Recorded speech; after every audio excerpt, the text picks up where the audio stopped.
àwọn aṣòfin yarí londo wọ́n ní kò ní sí ìjókòó ilé títí abẹnugan yóò fi fipò sílẹ̀.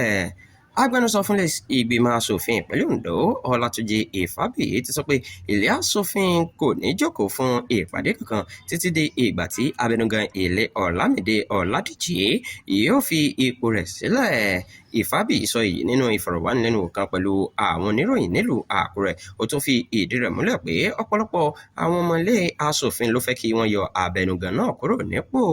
Rògbòdìyàn ti wáyé ní ilé ìgbìmọ̀ aṣòfin lẹ́yìn àbá pé kí abẹnugan ilé fipò rẹ̀ sílẹ̀ nítorí ẹ̀sùn pé ó mú àtúnṣe bá ìṣúná owó tó lé ní bílíọ̀nù 9 náírà tó jẹ́ ti Ondo State Oil Producing Development Commission OSOPADEC fún ọdún 2025 láì kan fi tó àwọn ọmọlé náà létí.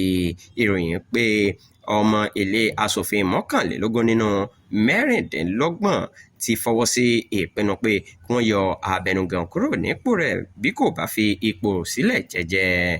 Ó ní fún ìdí eléyìí kò sí ohun mìíràn ju kí abẹnugan fi ipò sílẹ̀ kí aṣòfin mìíràn lè darí ilé ìgbìmọ̀ aṣòfin Ondo.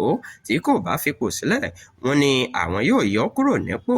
Tí kò bá ṣe ohun tó yẹ, àwọn ti ṣetán láti ṣe ohun tó yẹ báyìí. Agbẹnusọ náà kò sọ ìgbà tí ilé aṣòfin yóò tún jókòó fún ìpàdé. Ó sọ pé òun kò mọ nǹkan kan nípa ìpàdé èyíkéyìí tí wọ́n ní pẹ̀lú àwọn ọmọ ìgbìmọ̀ aláṣẹ ìpínlẹ̀ ọ̀hún láti yanjú rògbòdìyàn ọ̀hún. Ìfábíyì tó fi kún pé ẹ̀sùn ìgbìyànjú láti pànìyàn tí ọmọ ilé aṣòfin kan sọ nípa rẹ̀ ti dé ọ̀dọ̀ àwọn aláṣẹ tó yẹ kí wọ́n ṣe ìwádìí rẹ̀.